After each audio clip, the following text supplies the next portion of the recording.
Back in the Beltway, as is Byron York, who never leaves. I think Byron is glued permanently to the Beltway. Byron, good morning to you. How are you? Funny you should say that. I am actually in Pennsylvania as we speak. I Oh, have my left goodness, reporting on the ground. I'm going to Columbus later today. Are you there to cover McCormick, Trump, or both?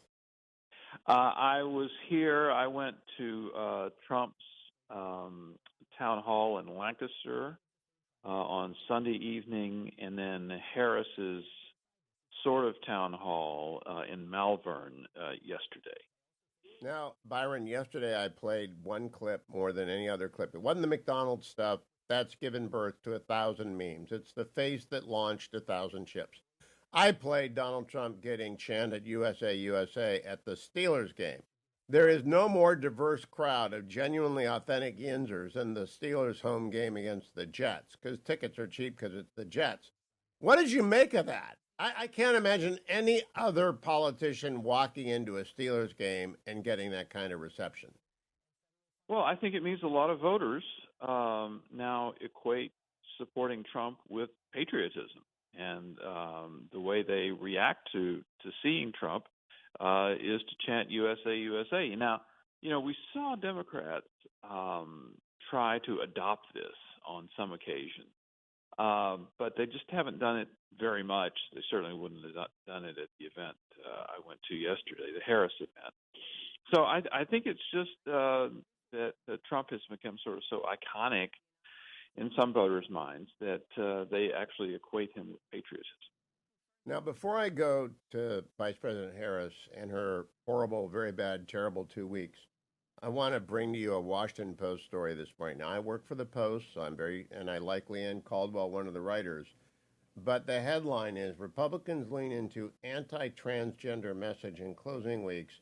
Subhead, GOP candidates are attacking transgender rights in swing states as part of a final pitch to voters.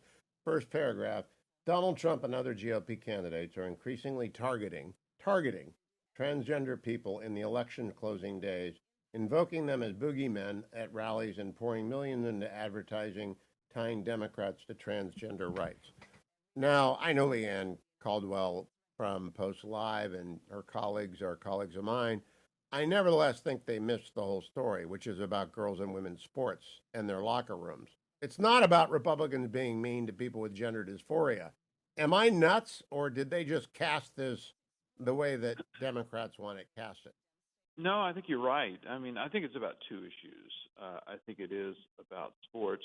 I think it's also about the Orwellian gender-affirming care that has become a big industry, big money industry, and has the full support of the Biden administration. I think it's the idea of allowing gender-affirming care, by which I mean puberty blockers, hormone treatments, and surgery to minors under any condition.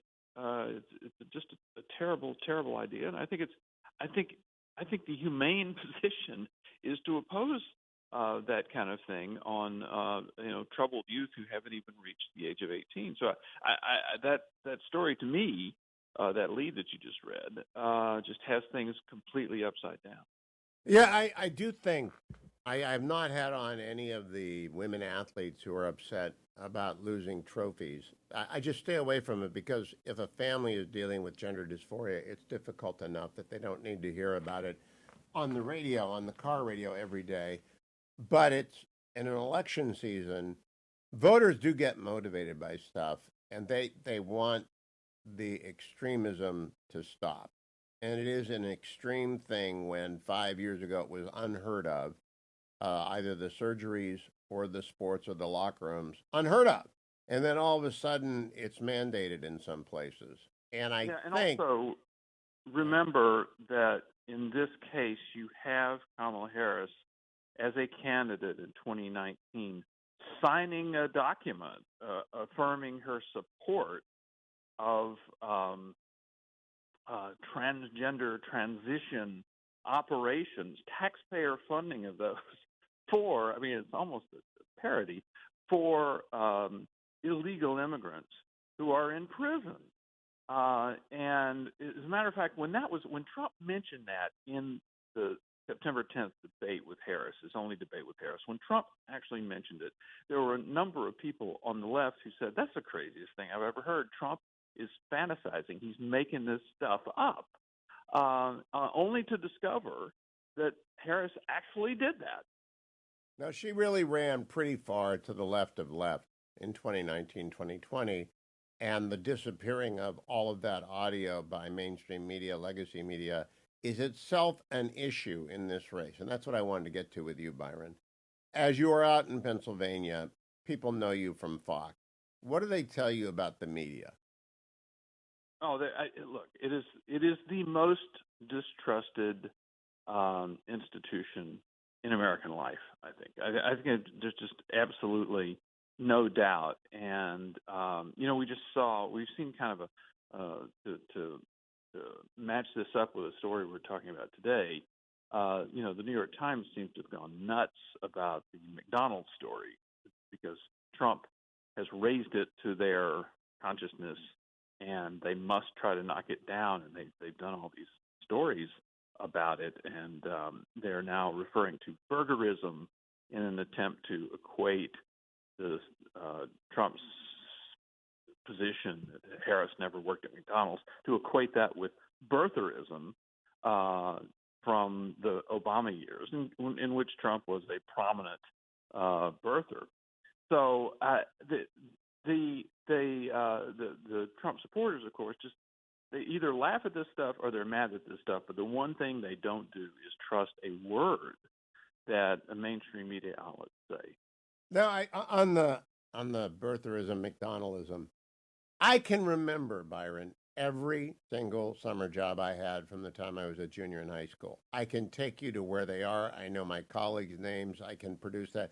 How easy would it be if Harris was planning a trap, she would have sprung it. She ain't got nothing. There's nothing there. I now don't believe her because it would be so easy to hammer Donald Trump. But now the window's closed on hammering Donald Trump. I want to come to the Nevada vote. I want to keep you through the break. But wouldn't she have produced it if she had it? Yeah, the New York Times actually did devote its investigative resources to this to try to find proof of her working at McDonald's. And it's not that working McDonald's is important. It's just that Harris has claimed this as part of her having had a middle-class childhood. And so they go through the Times goes through all the ways you might be able to prove this. And they found a woman who was a friend of Harris's at the time, who says that Ms. Harris's mother, I'm going to read this, Ms. Kagan, the friend, said that Ms. Harris's mother, who died in 2009, had told Ms. Kagan about the summer job years ago. That's it. That's all they got. And because if you found a friend of my mom, conclude that Harris is telling the truth and Trump is lying. Yeah, I'm 8 years older than Kamala Harris. But if you found one of my deceased mother's friends who told you that I had worked at the Red Barn, they would be confusing me with my brother who did work at the Red Barn. I was never dumb enough to work at the French fry stand. I was always a lifeguard because I was outside and easy. And that's not evidence of anything. It's such an absurd thing to be talking about. We should be talking about, and I want to get to now and start. We'll go to break, Byron. John Ralston, longtime friend of the show until the last cycle because he hated Adam so much that we just stopped talking. But Ralston's good on the early vote stuff. Have you been catching up on The Daily Indy, where Republicans, for the first time, I think, since 2004, are leading in the early vote in Nevada? Yeah, this is really striking. We're seeing this change all around the country, but perhaps most striking there. And so, what can we, if anything, draw from that? Well, first of all, I think Democrats were going to vote by mail and early less than they did in 2020 because there's no COVID. I mean, I think that's just everybody, I think, knew that. But I think discouraging people from voting early and by mail in 2020 was perhaps the biggest tactical mistake that Donald Trump made. because while he kept telling people that there would be this giant red wave on election day, the Democrats were banking millions of votes every single day in the run-up to the election. That was a terrible mistake on Trump's part. And Republicans... Stand by, Byron, so I can talk to you during the break and come back. Don't go anywhere, America. Welcome back, America. I'm with Byron York, and I'm here with Byron because he's probably studied the betting market thing much more than I have. I don't trust any online betting or any online model. Models are just constructs of whoever is making them. I could announce the Hugh model, and I could say that it shows Donald Trump has an 80% chance of winning, and what would anyone know about the Hewitt model? There is no Hewitt model. I made it up. And ditto, I know Nate Silver's really got a model, but why should we believe it? As for the betting markets, it's not Vegas. There's not a line. The line doesn't move as the money comes in because professional betting houses are not in the business of making the correct bet. They're in the business of the VIG, right? So there is not that in betting markets on the president. So do you trust these things at all? Well, this shows that these interviews are totally unrehearsed because I don't follow the betting markets at all. I generally believe exactly what you believe.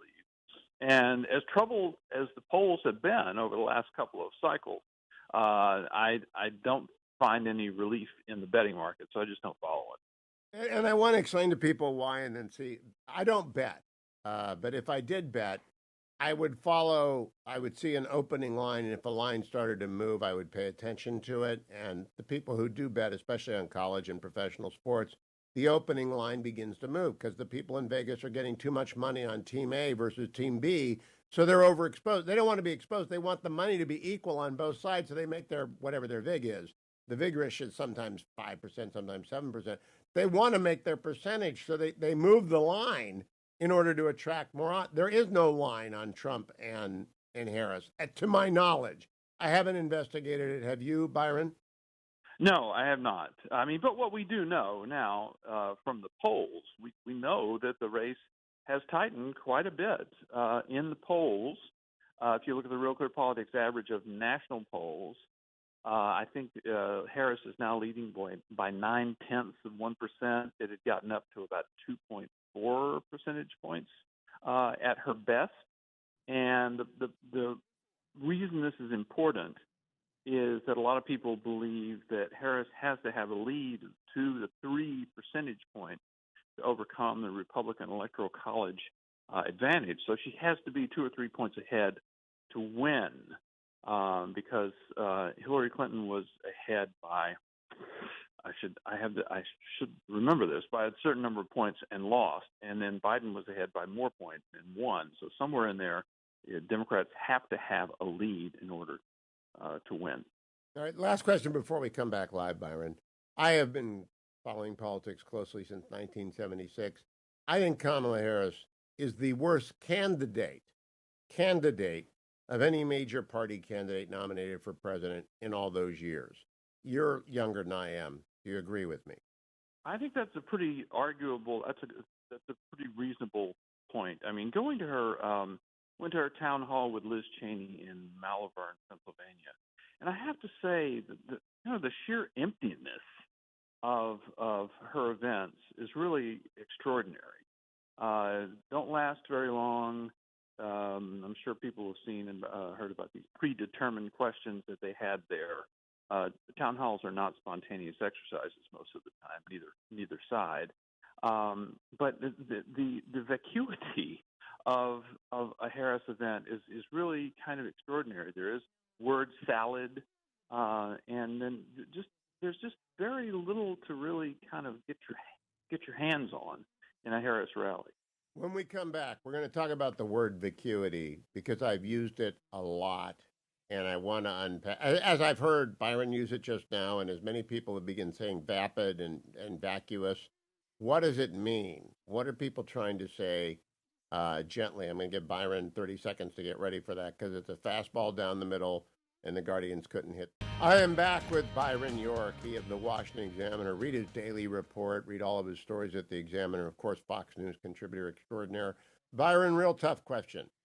When people say Kamala Harris is vacuous or vapid, what do they mean? Well, the word generally means empty-headedness or emptiness or just a lack of thought.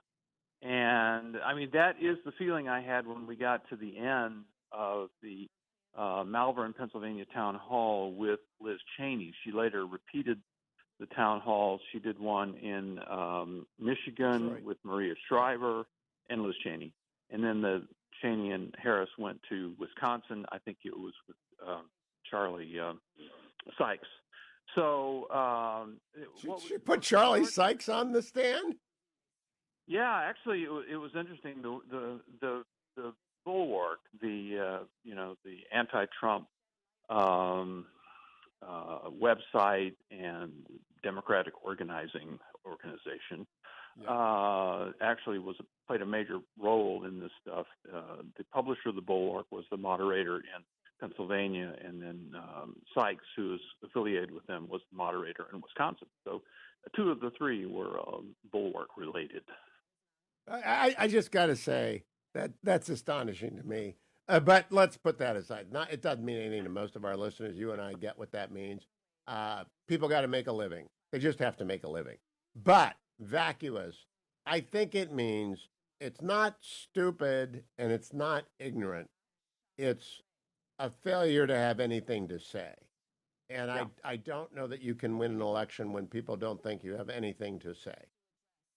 Yeah, there's a lack of sometimes people would refer to it as granularity or sort of crunchiness or just something you can kind of bite down on that she offers, and she's very good at offering sympathy, and certainly on the campaign trail there are people who describe in speaking to a candidate, they'll describe just terribly difficult situations. There was a woman who had a second grade son, and her 72-year-old mother had dementia and required institutionalization. So this woman was absolutely squeezed between trying to take care of her son and her mother.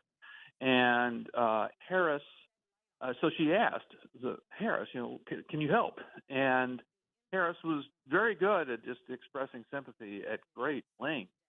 And then you thought, well, yeah, but what's the answer to the question? And finally she said, well, I'm going to have Medicare pay for your for home health care, which would be an insanely expensive proposition on a national scale, which she only rolled it out recently when she appeared on The View.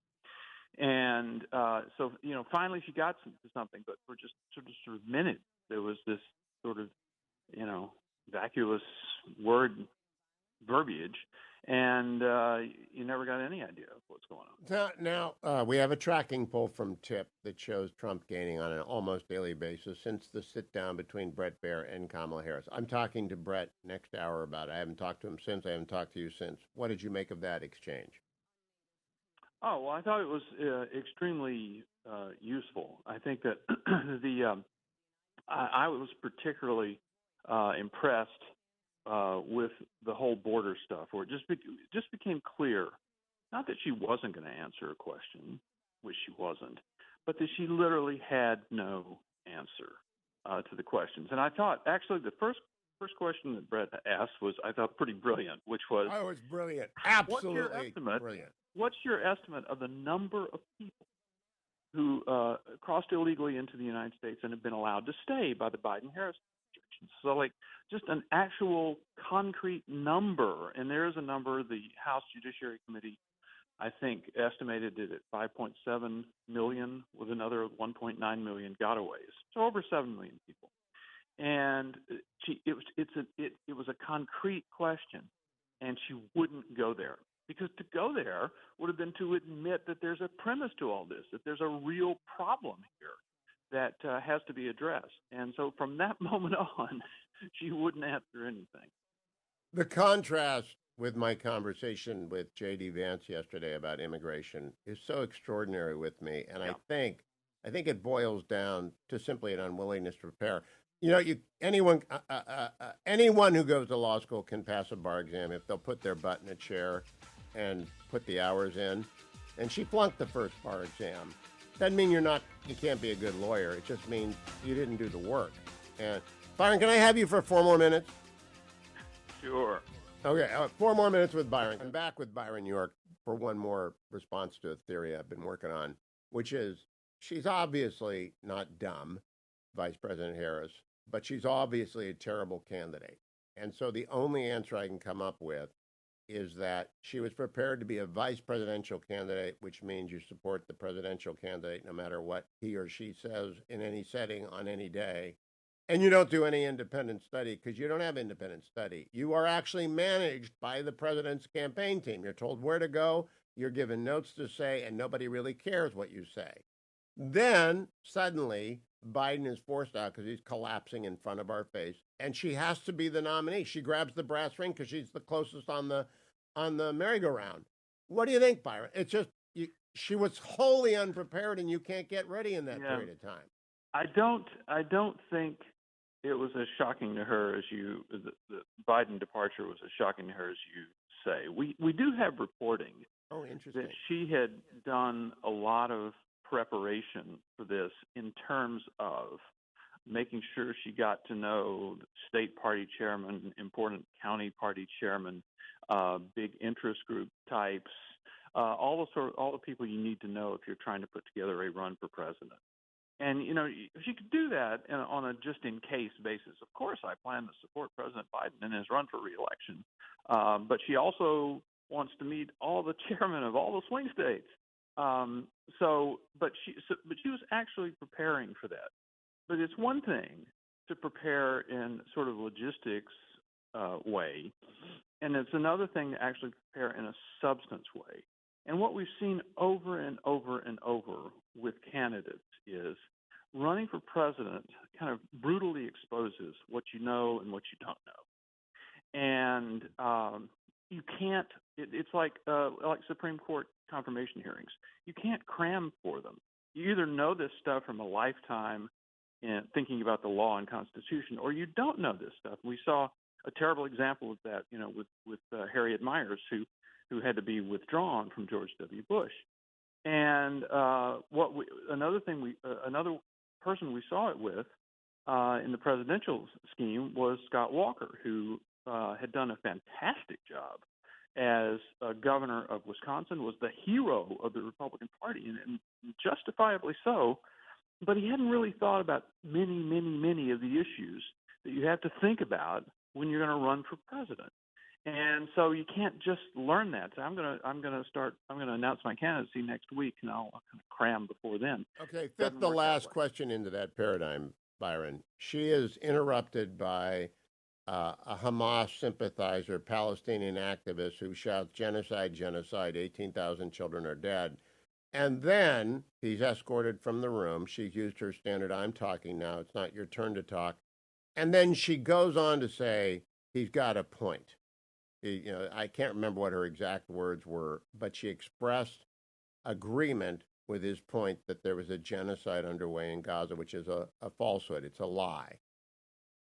That's not a lack of preparation. That's a reveal of inclination. Agree or disagree? Oh yeah, absolutely.